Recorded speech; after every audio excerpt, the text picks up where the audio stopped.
and welcome everybody to the Black Lives Matter Week of Action for the Presbyterian denomination. My name is Annanda Barclay, and I am Reverend here in San Jose Presbytery. And our contribution, our local issue as it relates to white supremacy and Black Lives Matter is we're going to focus on race, data, and tech, and take advantage of being the Presbytery in Silicon Valley. And today with me, I have three fantastic panelists who are all experts in their fields, each with over 2 decades of expertise in their work. First, we'll start out with James Lee, who is a fantastic Presbyterian and engineer with over 20 years of experience. And then we will proceed with Dr. Tammy Wu. And Tammy, I want to pronounce your last name correctly. It's Moriarty. We will then proceed with, I'm sorry, not Tammy. We'll proceed with Chris McGuan. And Chris is a longtime top executive here in Silicon Valley. And then we will end with Dr. Tammy Wu Mortia. Oh, have mercy on me. That's okay. It was easier when it was Wu. It's Moriarty. Yeah. Moriarty, who's a longtime expert in education here in Silicon Valley. And so I want to start out by saying all of our panelists are not representing the companies or institutions with which they are affiliated with, that this really is a space for us as Christians to speak to one another as Christians, as experts in our vocations. And so that is what we're bringing to the table. And with that, let me begin in prayer. Dear gracious and glorious God, we give you thanks on this day to speak to this panel, to those in our denomination, to those in our presbytery as Christians coming together, trying to fight the good fight and make peace with one another on this earth and this chaos. On this day, I speak into the throats of all the panelists here, your wisdom, your truth, your guidance, and your peace. That what they have to share, what they have been prayerfully discerning to speak to those present today, may open our eyes, our ears, and our hearts, may empower our spirits, so that we may be guided to continue with the healing work of mending American apartheid in the form of racism that honestly bonds and chains us all. And it is in Christ's name that we pray. Amen. So James, questions that I have for you. So first is a question of humanity. As someone who has had over 2 decades having worked in the technology and engineering sector, who supported you and how has your faith girded and inspired you in your vocation in tech? Yeah, so I grew up as a pretty nerdy kid. And so technology and engineering was something that I actually came to very naturally. So when I was thinking about the influences that were relevant for my career, I think my faith was sort of I think I like the word girded, because I actually had to look that up. It means encircled or surround, fastened, secured. And I think my faith in God had that role throughout my career, through all the changes. I was electrical engineer by training. And then now I've been working in data engineering and data analysis for last 20 years or so. And in those transitions, there have been many moves physically and directionally that I had never planned. And looking back, it seems like God had always set up the next step for me so that wherever I was, kind of set me up for the next transition in my career. And that's been a source of comfort to me. And because this session is about race relations and justice and so on, I try to look back to what was it that really helped me to succeed in my career. And I think it was the teachers who got me into engineering and technology very early in life. I was coding, I think like last year of junior high, which for my generation is pretty early. And, but it's natural now, right? And then, so that beginning kind of helped to set me up in the direction that I wanted to go. And when I actually entered the workforce, I started out in defense industry, but then I moved over to software pretty quickly. And I think it's been my coworkers who have been the strongest supporters for me. I was able to rely on them, and I was able to learn from them. And I pushed myself pretty hard, and I pushed my team pretty hard. And even through a bit of that abuse, they still helped me to work together and help me to learn. So that's been a very strong source. And mostly my family. In my stage of a life, I think it's common for someone to realize all the things that they've done wrong earlier in their life.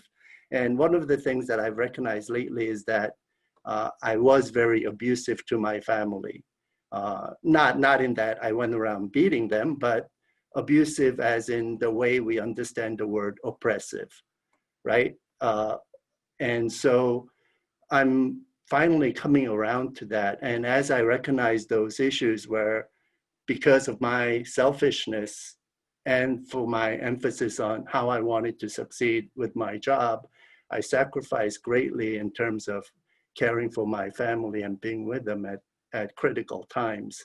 And I think there are some situations in my life where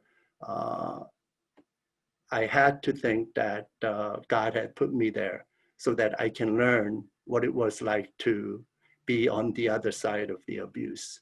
And so, and when I saw that, it was pretty ugly. And I wanted that to stop. And I think that kind of personal experience of being able to see the abuse or oppression from the other side is really what we need in moving this conversation forward.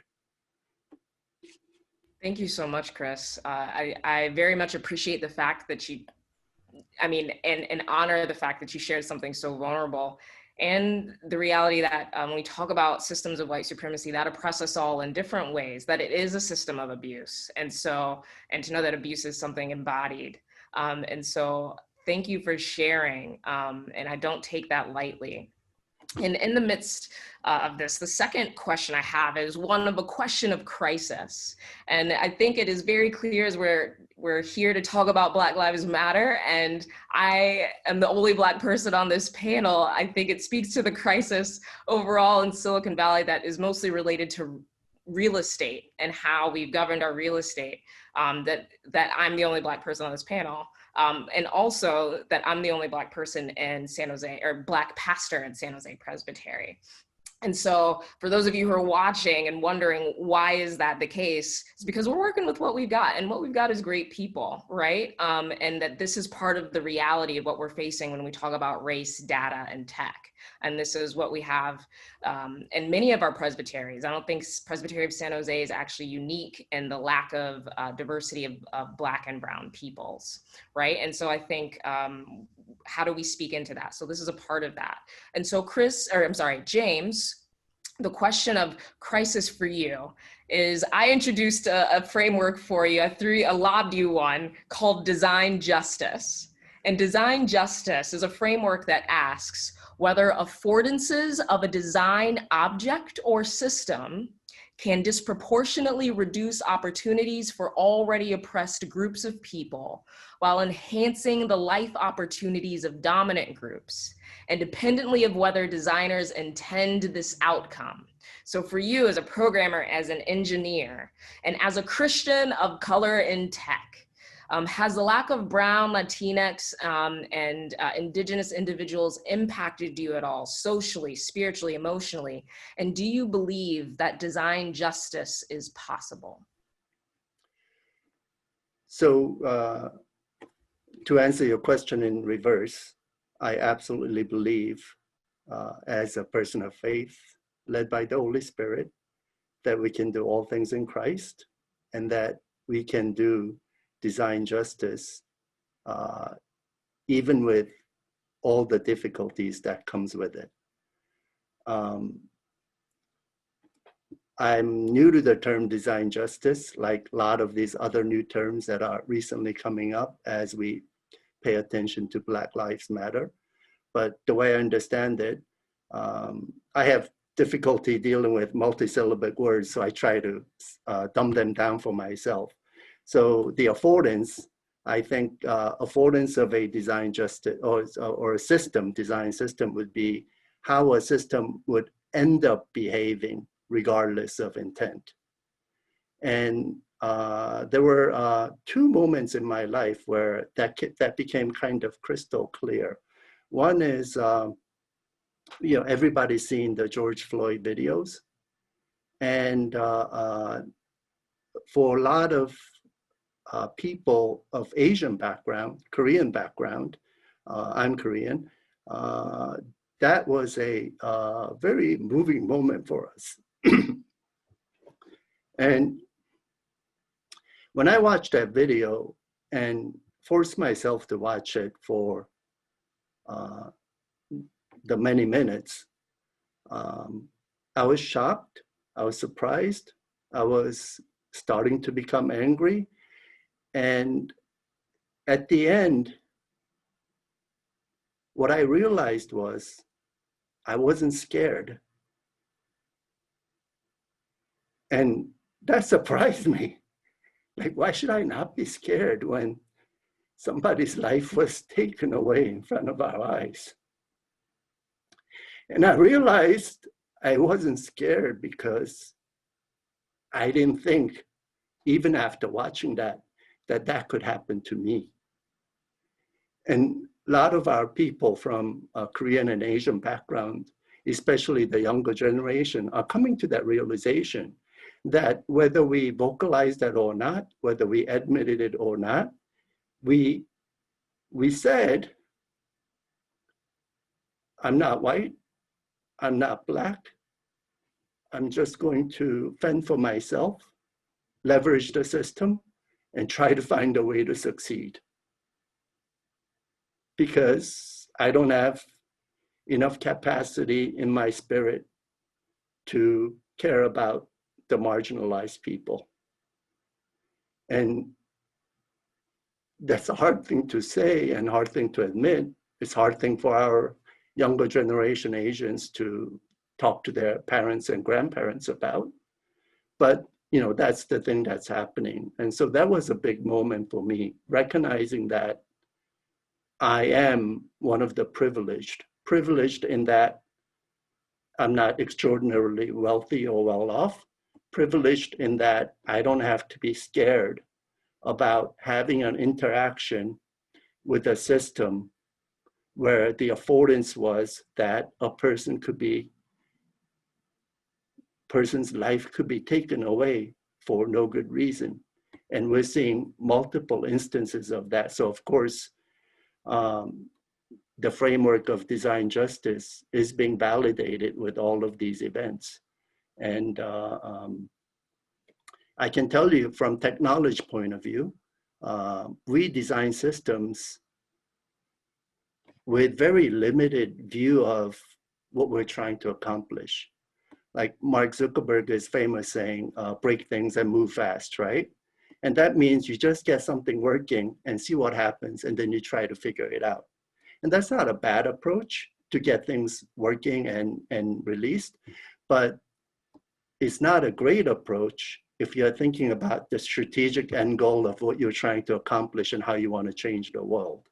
And so I think design justice, in order for us to make it work, requires a lot of things that's going on right now. Conversation about Black Lives Matter, about systematic inequality, and learning the terms like design justice, intersectionality, what that means to us. Like for me, intersectionality is, I'm an Asian man, and it turns out that although Asians, if you take everybody in Southeast Asia, East Asia, Indian continent, if you take all of those people and look at the profiles of people in Silicon Valley or San Francisco area, we make up about 50% of the professional workforce in manufacturing and information fields.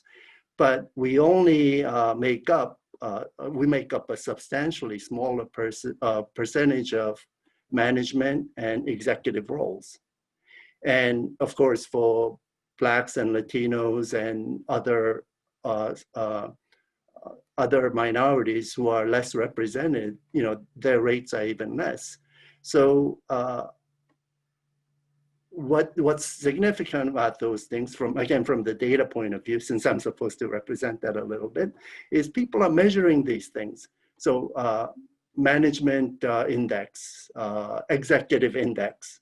So one thing you learn in data is once you come up with some sort of a metric and you post it up, people see it and pay attention to it, and they move around that metric. So from a data practitioner's point of view, what's important for us is to, I think my role, or somebody like me who can play a role in this, is we start showing the data and making that understandable to people who don't have the technical knowledge, and say, hey, this is the way the situation is today. How do you want it to change next year, 5 years, 10 years from now? And continually making that visible so that people are aware of whether the changes are going on or not. Thank you, Chris. And so this brings me to my final question with you. And that is a twofold question of futures. And I think you kind of began to answer this question in ending the last one. And that is, if God gave you the ability to participate or alter the pedagogy or the way we even, the culture or the way we even teach, right?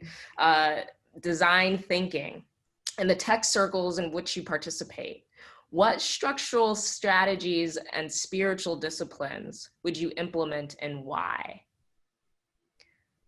So I'll start with the easy one first, which is what I do at work. I train a lot of data analysts, and generally analysts with a minimum amount of experience, they're useless for about 3 to 4 months after they join the company.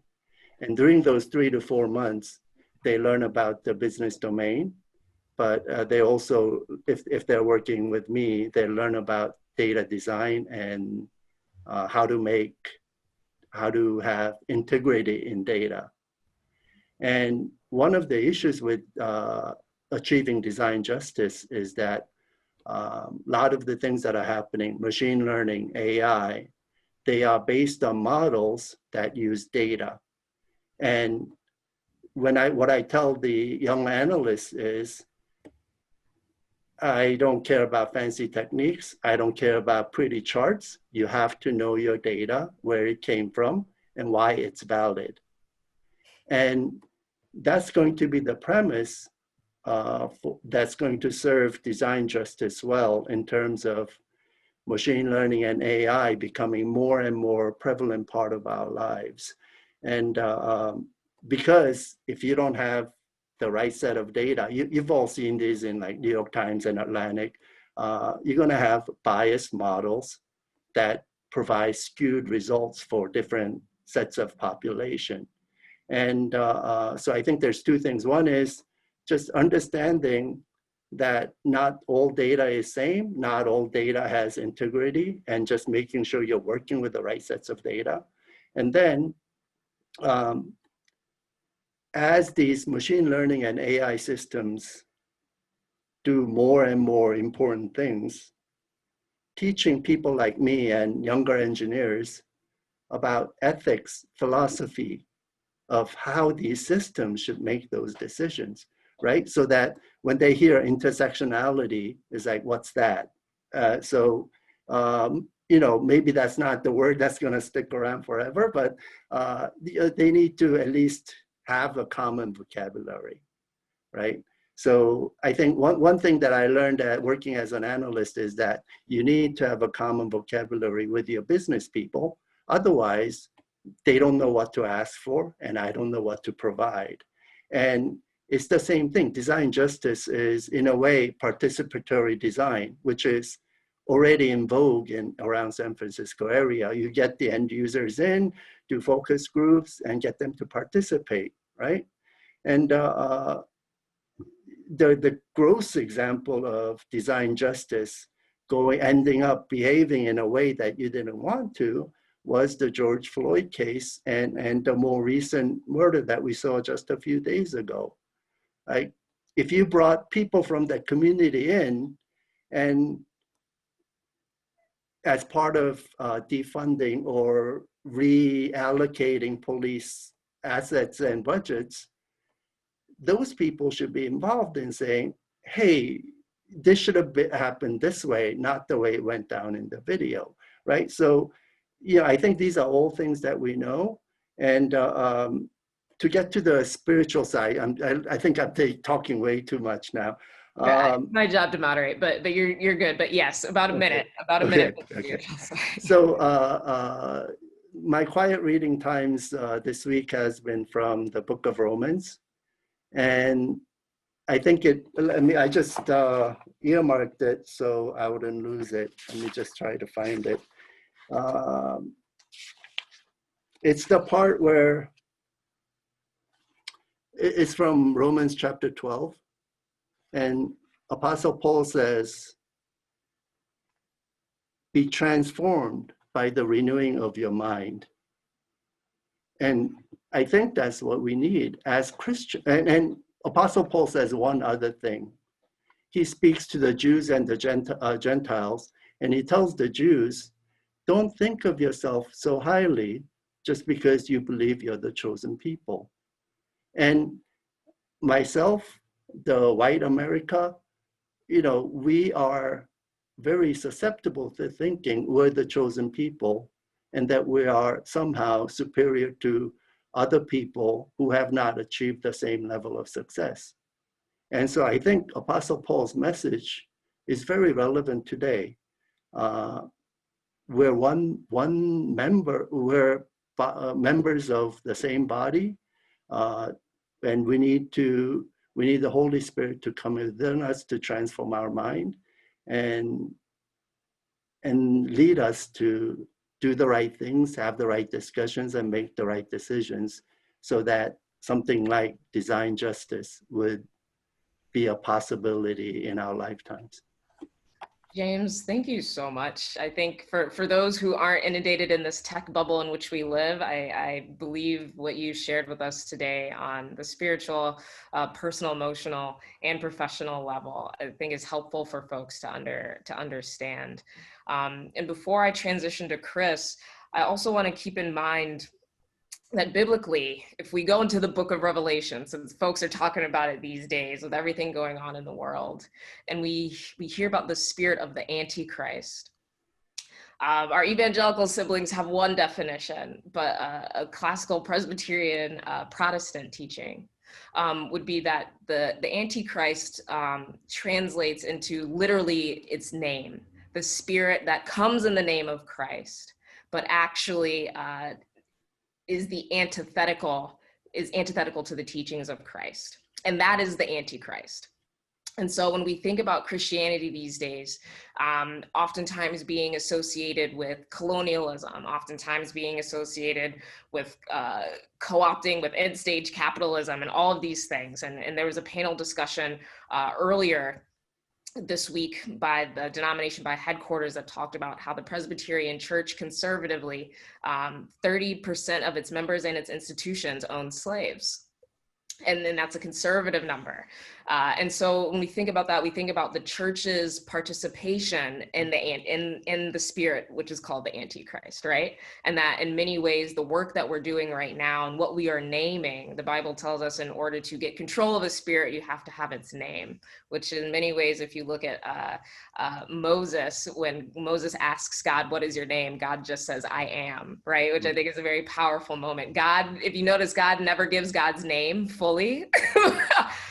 Which is really interesting, but important. And so I think us naming that this Antichrist exists, and not necessarily in the Hollywood-esque form that we are indoctrinated with in culture, but that this is a spirit that we are fighting against as Christians all the time, is the correct teachings of Christ. And so, James, I thank you for shedding light on what it means to be a Christian, working specifically in data, and how to apply our Christian beliefs into design justice. And with that, I want to thank Chris for coming with us this morning, being on our panel. And similar questions for you, Chris, and I would like to start with a question of humanity, as you are a human being, first and foremost, and a beloved child of God, made in the image of God, as we all are. And so as someone who's had 2 decades of having worked in the technology and engineering sector, who supported you, and how has your faith girded and inspired you in your vocation in tech? Yeah, thanks, Annanda. And James, thank you for sharing. Your discussion this morning was outstanding. I grew up Southern Baptist and only recently converted to Presbyterian as we found the Los Gatos Presbyterian Church. My mother supported me in every bit of technology as a child and really inspired me to live spiritually and to really find passion in what I do. And I think what's been intriguing about how spirituality and technology and all of it kind of boils together, but I really, got a solid moral compass that came from my upbringing, from my grandfather and his spirituality, and my mother. And I think as I've kind of navigated through technology, because as we've all seen here in Silicon Valley, the 90s were a crazy period of time where you could get into a lot of trouble. You get access to a lot of things, and you can steer yourself way off if you're not very careful. And I think having that solid foundation allowed me to navigate through those waters and be able to keep a solid path. I think that is something that many people can fall prey to as a result of where they're at. It's it all seems rosy, but it can get really crazy if you're not careful. And I think that we're all kind of looking at what's going on today in a lot of different ways, and I think that young people aren't necessarily engaging spiritually in the way that I did as a child in the 70s. It's very different today, and I'm hopeful that through things like this and through our own engagement, that we can bring children and young adults back into the church and help them build their moral compass and understand how they can affect the world in different ways, because it is through education that we're able to see enlightenment. And without access to education, we're going to continue to see the many challenges that exist in our society today only continue. Thank you. And I give thanks for your perspective as somebody. So I grew up in Georgia. I'm like sort of like half Midwestern, half like Southern. And so it's good to have you here, and with your Southern Baptist roots, and to have the particular lens that you have. I think that's very important and needed for the Presbyterian Church, because we can get kind of high and mighty ourselves. So the next is a question of crisis. So according to Wired magazine, Black workers in tech make up at most 6% of employees in major tech companies such as Google, Apple, Facebook, and Microsoft. And in Silicon Valley, if we look at Palo Alto in particular, Black people make up 1.6%. Menlo Park, 4.57%. And in San Jose, 2.8%. And so I left San Francisco out because that's another Presbyterian, just to be territorial. But our panel today is very indicative of the demographics of Silicon Valley. And so do you have any personal insight regarding the design flaw in recruitment for Black people in tech, and possible ballpark numbers regarding the loss of revenues tech companies are very likely experiencing from a lack of Black, Latinx, and Indigenous people not being employed in these companies for a multitude of reasons? Yeah, so this is a very interesting question, and I'm going to go back to education for a second, but I want to take a spin on it, and this is something that I know I shared with Dave, our pastor. But a couple of weeks ago, my 10-year-old turned my wife and I on to a particular NPR podcast called Throughline. And the specific episode that we were listening to the other day was by, they were interviewing an author, Isabel Wilkerson, and her book that she was talking about is called Caste, The Origins of Our Discontent. And it was very intriguing because she said, you need to really think about what's happened in America. And it actually started as America was being founded. And it wasn't necessarily about race, but it was about privilege. And it was about the fact that we actually have a caste system in America that we don't acknowledge. And it keeps people oppressed. It keeps people in their box. It keeps people from being able to have access. And I think that is something we need to come to terms with and understand, because you may not have access to education because you're of color, because you speak a certain way, because you have tattoos. You don't look like everybody else. You don't act like everybody else. And that creates a barrier. It's an unplanned bias that exists, and it's something that is real. The 40-minute podcast is well worth everyone's listen. It was a very, very interesting listen to understanding about how the whole slave culture existed, created, evolved, and in many cases may still exist today in a different way. And that was a very powerful, very, very powerful podcast to think through the implications of. And I think that, when I look at so many of my friends who have, gone on to Harvard or MIT and what it took for them to get there, right? It wasn't an easy path for them. But then I look at my other friends who didn't have that opportunity, and why didn't they? What was their different path they chose? But I do think that many of these things go back to education and having the understanding, the ability to reason, and really thinking about what that actually means. So, when I look at what's going on as far as recruiting is concerned, I know that at my particular company, we have a very specific outreach going on today to look in other places, right? I know I can find the guy at Harvard. I know how to find that guy. But we're trying to recruit outside of those classic sectors, because there are people who need different types of corporate jobs. So we're working to provide access to technology early, teach people to code. We're working in inner cities to try and bring people out into the access, because without it, they won't have the access. And so it's just really about widening the funnel of how we're looking at it. I mean, at my company, we fit those demographics. I mean, we're transparent. They're all out on the web. We're 60% white. We're 27% Asian, and we're 4% Black.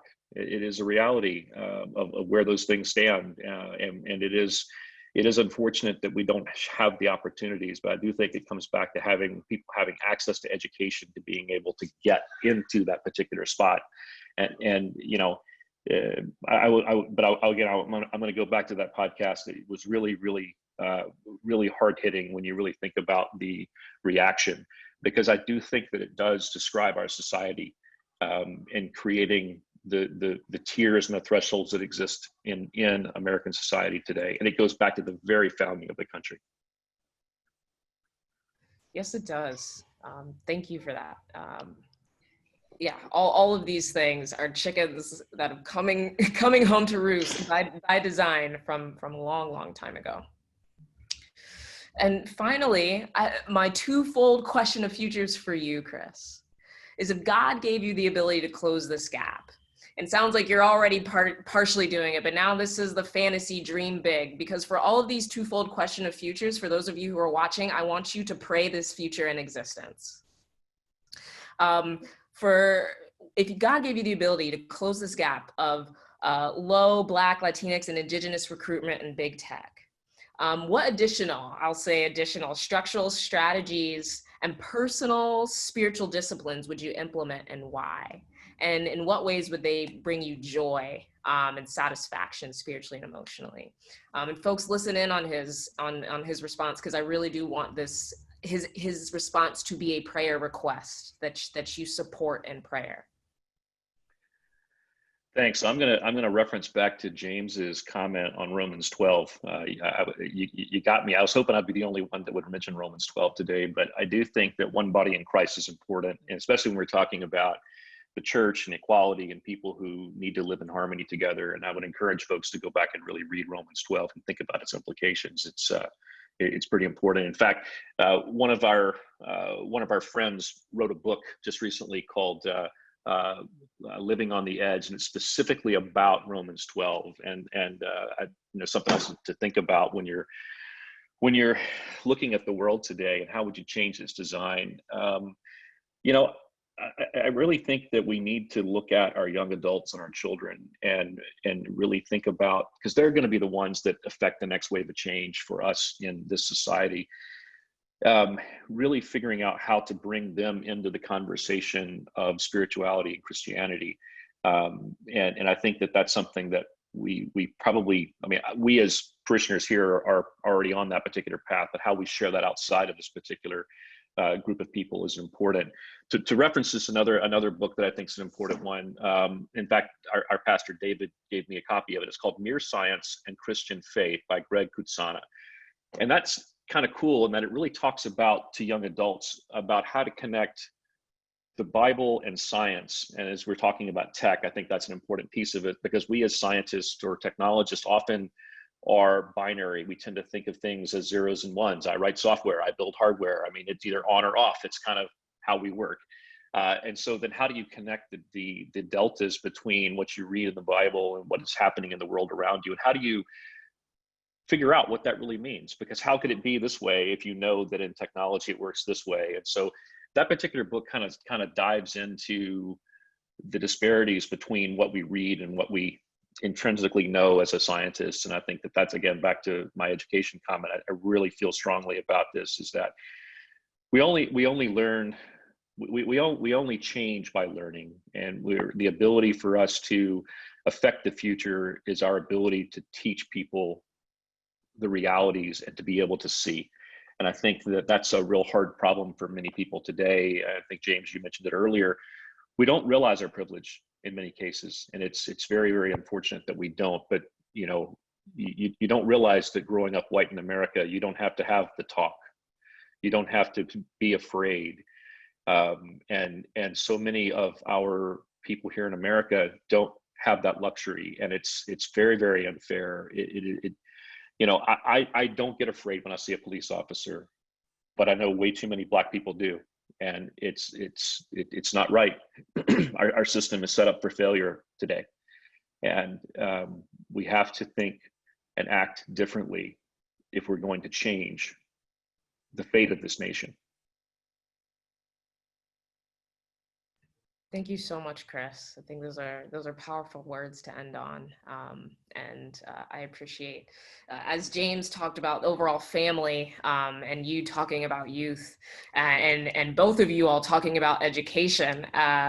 Dr. Tammy Wu Moriarty, I hope I said it correctly. Good. Okay. God bless it. I want to thank you for being on our panel today as expert. Again, everybody on this panel has at least 2 decades of experience of being an expert in their fields. And Dr. Tammy is an expert in education here in Silicon Valley. And so my question of humanity for you is very similar to everybody else's, and that is, as an educator, with over 20 years of experience, who has worked with school leaders and teachers to improve the quality of teaching and learning for all students. Who supported you, and how has your faith girded and inspired you in your vocation for education, especially at this time with the pandemic, as we're seeing these changes go on with education? I feel like I relate so much to both James and Chris, and with you as you're sharing your stories. I have all these deep connections. I grew up in the Bay Area, and as an Asian American growing up in the 70s and 80s here, it was very interesting to think about my own schooling experience as we're talking about education, and what was expected of me and what is expected of different students in schools. So I'll start with that. I went to a UC school, started out with a science degree, right? Went to UC San Diego. And of course, as was expected, to have, to go into medicine or engineering. You know, those were the options in my family, right? Those were the options in kind of what was expected of me. So I got my degree, and during post-college transition, right? You get your degree in science, I was like, I'm not quite sure I want to do that. I was actually volunteering at a church in San Diego with middle and high school students and in their youth group, right? Not the director or anything, just not on staff, just a volunteer spending time with young people to teach and learn and guide them in the Word of God. And I realized then that my true interest was working with young people, and that's where I was getting my energy. Not going into medicine. I was working in a lab at the time, had full access to, you know, the science aspects, and was like really not, it wasn't pushing me to do anything really. I didn't feel energized by that. So, you know, I made a phone call to my family and said, hey, you know, remember those med school applications that I'm mostly done with? I'm gonna make a turn. I was nervous about that conversation. I had no idea how that was gonna go, right? And to my surprise, I was fully 100% supported by my family. They're like, you know, if that's what you feel that God wants you to do, you need to go do it. And so I felt like that was my calling, was to go into teaching. So I went back to school, and during that time, I had plenty of mentors that really pushed me and put me in positions. In San Diego was a large, it's a large, very diverse, spread out city. So I had in my teacher education and prep opportunities to be in many different kinds of schools, rural schools, schools with that were more inner cities, schools that were in the suburbs, and we're all in the same district, right? So you have the same policies and practices for everybody, but all the schools were very different. And I had professors that pushed my thinking, like, who gets to learn? How do we draw the lines for who goes where, right? So that critical thinking and analysis started out with teacher prep. And, you know, but the bottom line was, for me, I never wondered if this was the right path for me, because in this path, the doors just kept pushing me kind of down this line where God says, you know, that's not the right job for you here. It's this school I want you to be at. So my first school, I was a science teacher. Still had the science there, right? But I was a science teacher, middle school of all places. And, you know, I found out very quickly that my calling was to care and serve the families, care for and serve the students and families that came to that school in a very diverse population. And it was all about relationships. Great if you learn photosynthesis along the way, right? But at that point in middle school, it's the development of the human being, of students who need a listening ear, of a teacher who's willing to ask, a teacher who's willing to call and be part of a community, whether I lived in it or not. I consider that my community, right? So every step of the way, I feel like that's where God was calling me. Thank you so much. I think in relationship, right? That's the second commandment. To me, that embodies the second commandment, to love your neighbor as you love yourself. That our the practice of our spirituality, the practice of our religious tradition is inherently embodied.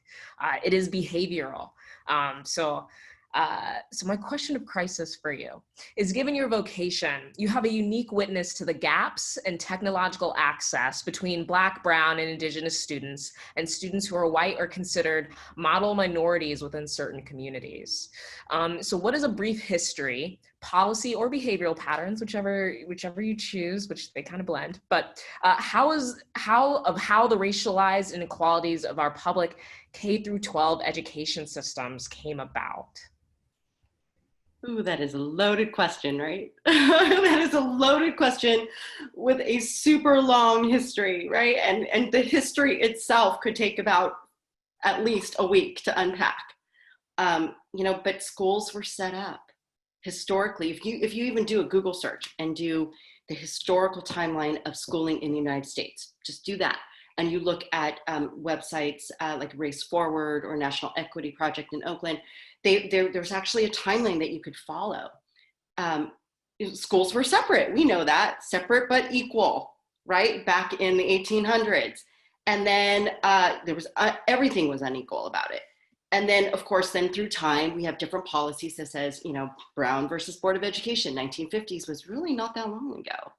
It says, okay, well, schools, we're gonna name the fact that schools are unequal.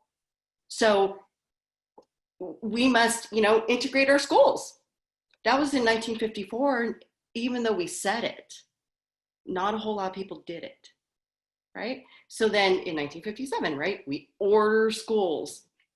I'm gonna give you an order to desegregate.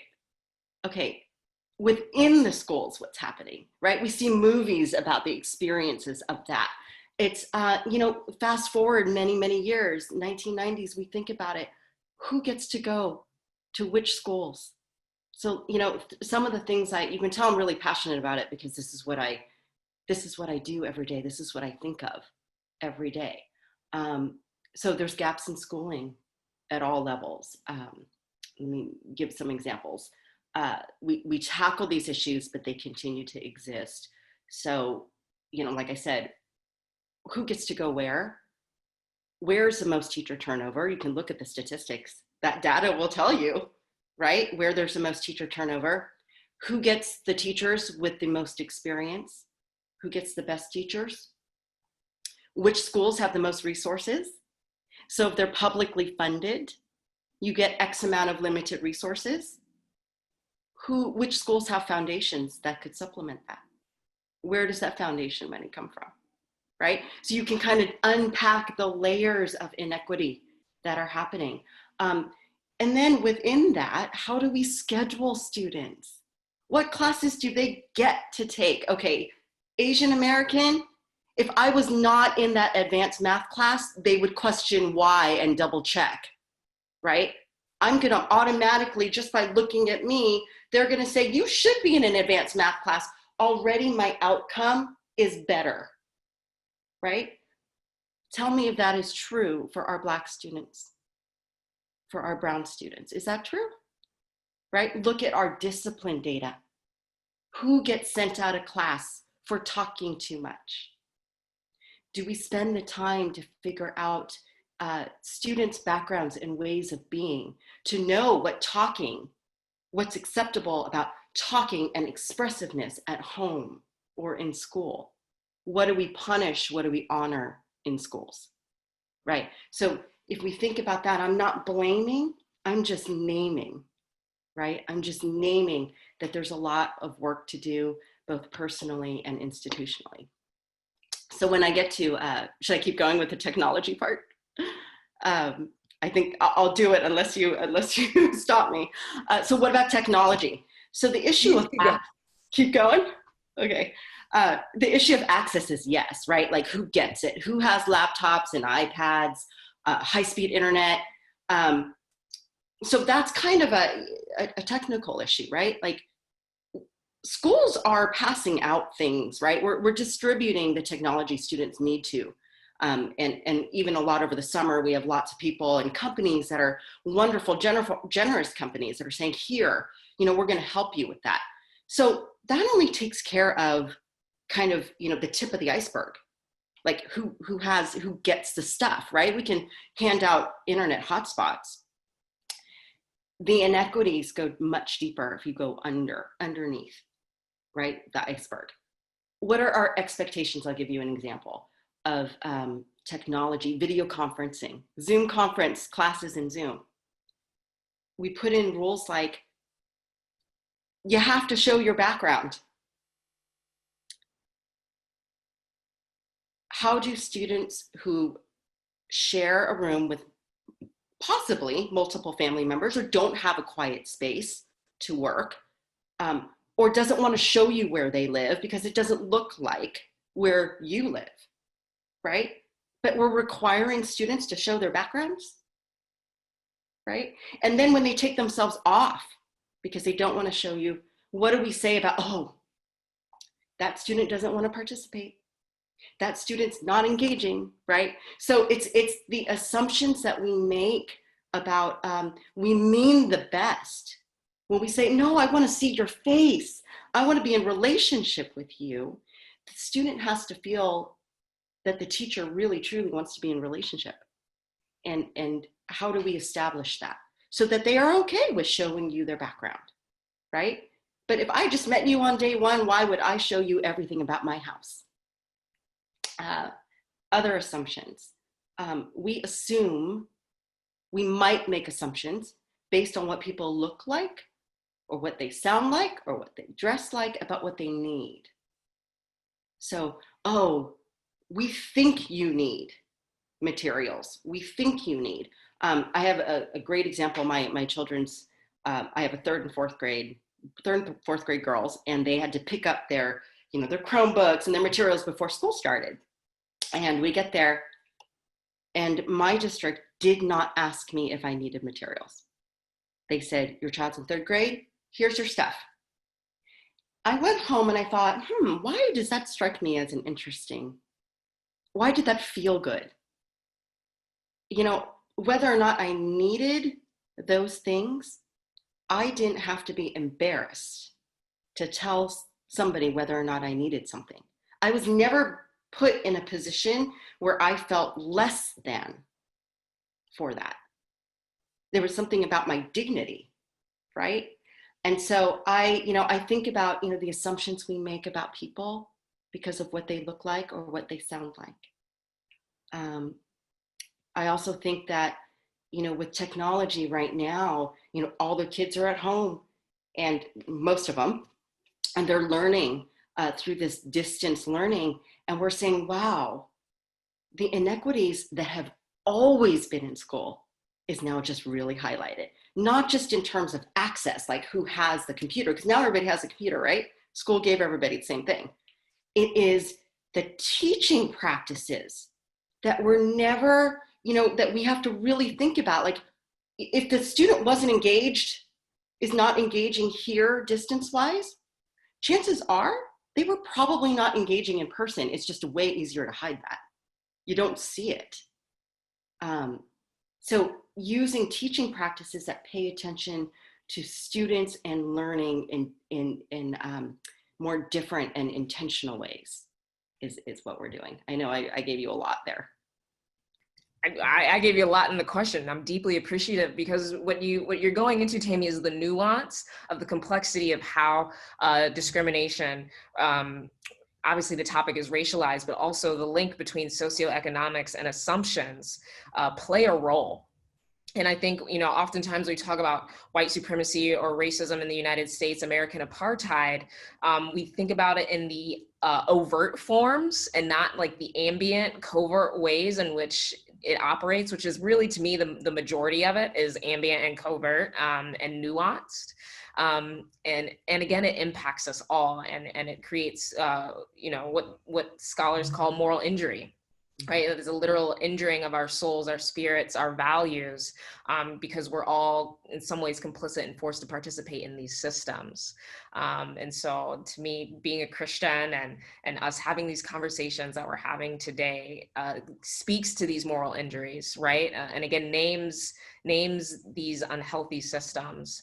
And I think allows us to begin to exhale and exercise some of these demons a little bit, and to know that we are of one body, of one, in some ways of like mind, and wanting to heal this. So I appreciate you going into this nuance. That was not too much. I'm a super nerd with it, so it's not too much. And my final question for you, a question twofold of futures, is during this time of further educational crisis and the pandemic,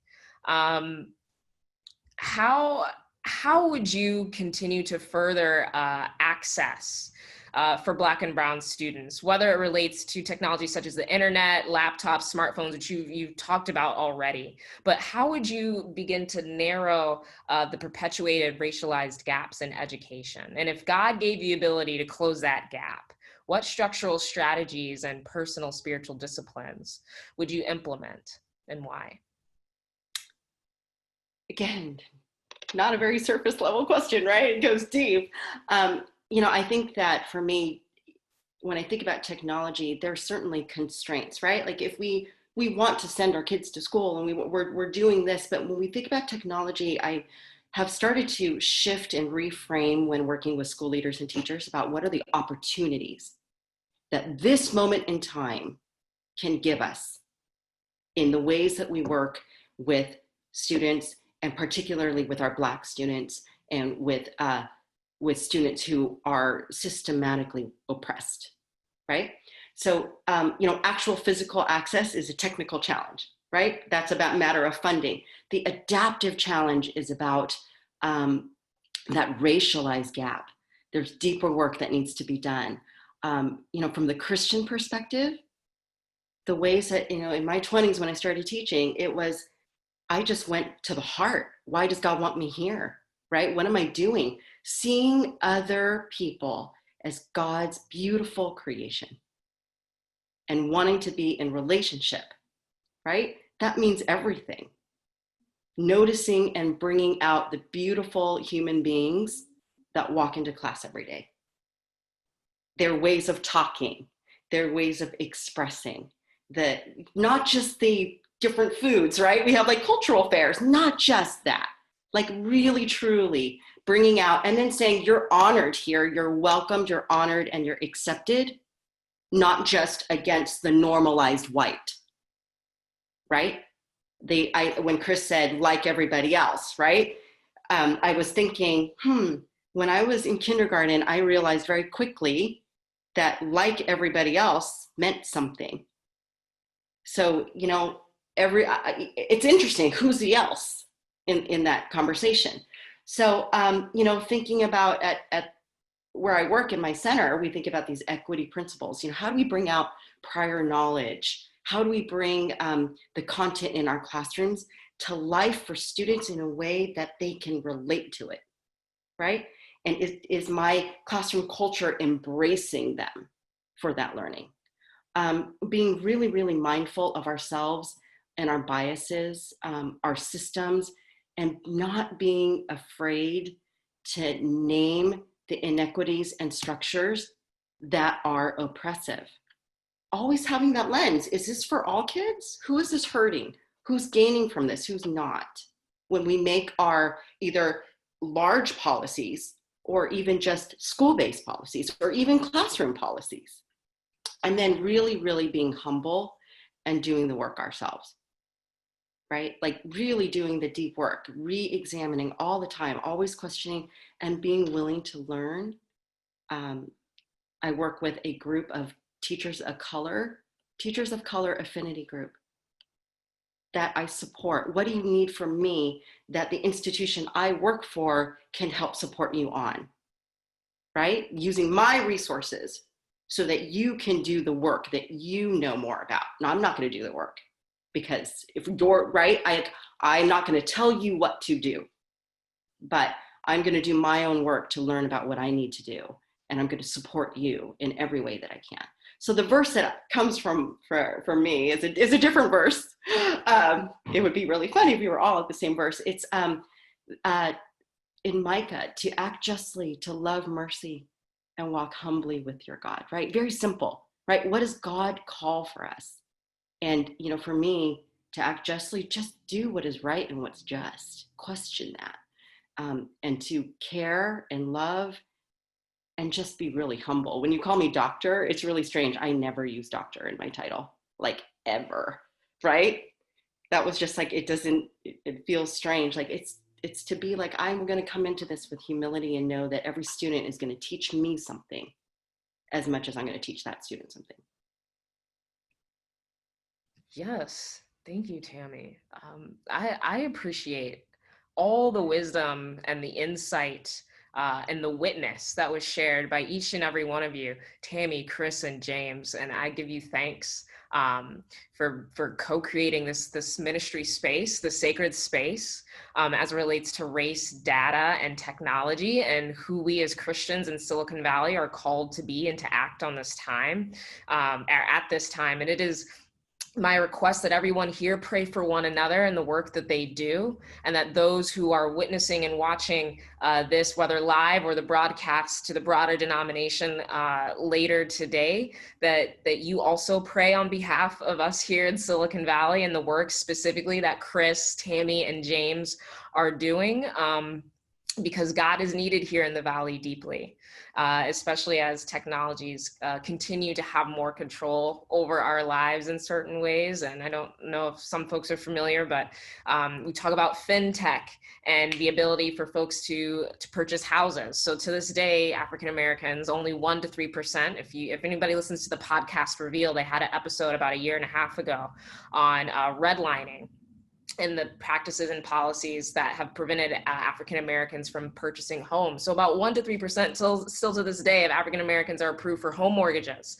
And as fintech becomes more and more a part of the algorithms, there was a couple in Maryland a few years ago, Black couple, who had enough money to purchase a home, wanted to buy a home, but when the banker ran the numbers, the algorithms for the fintech the data went off historical based data, right? And so to James' point earlier, for those who were writing that program did not know about redlining. And so when they went off historical based data of who was able to purchase homes, that algorithm denied the couple every single time. And so when we think about the work that we're being called to do here, it is important because it impacts the world. We think about policing and sentencing. A lot of that is done, again, with algorithms. A lot of judges are using programs in order to determine sentences. And so big, deep breath. And a huge thanks, because I think the work that we're doing now is not only healing for one another, but it's healing for the ones coming after us. And I think it's also healings for the ones who made ways for us now. I think this is also ancestral work, and this is spiritual work.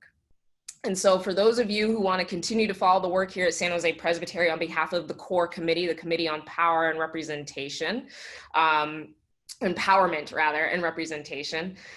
We will be this September through December reading the book My Grandmother's Hands by Resmaa Menakem, talking about how how race in America is embodied, it's somatic. And so we're gonna work through that and do that as a Presbyterian. Then early 2021, January and February, we are gonna segregate intentionally into 2 groups that are people of color are going to do their own work and be guided by a group of guided by field experts on racism and how that shows up for people of color. And then our white siblings are going to break up and actually do ancestral work through experts who help our white siblings deal with what does it mean to have inherited this whiteness, and who were we before we were considered white, right? And how do we get back to healing those traumas in those places? So that's the work that we're doing here at San Jose Presbytery. I'm Annanda Barclay. A big, big thanks to you all. You will get a thank you letter from me and a nerdy book about about a topic of your area of expertise when it comes to tech and race. And huge thanks to our hosts on scene, Erica, our clerk of our Presbytery clerk, and also parish associate and no, not parish associate, associate pastor at PGLC, Presbyterian Church of Los Gatos, and for helping convene this panel and get this panel together. Big thanks to Presbyterian Church of Los Gatos for the great work that you're doing, for your members to show up and show out and be leaders in our denomination this day. And a huge thanks to our host, Colette, who is the neck that moves the head of the presbytery and makes sure that we're all tip top and running straight and dotting our I's and crossing our T's. And a big thank you to the denomination, to former co-moderator Denise Anderson, and to Shania Leonard for putting on this week-long series of actions, Presbytery-wide, as it relates to Black Lives Matter, to begin to talk about the healing of race and American apartheid in the church. Thank you all.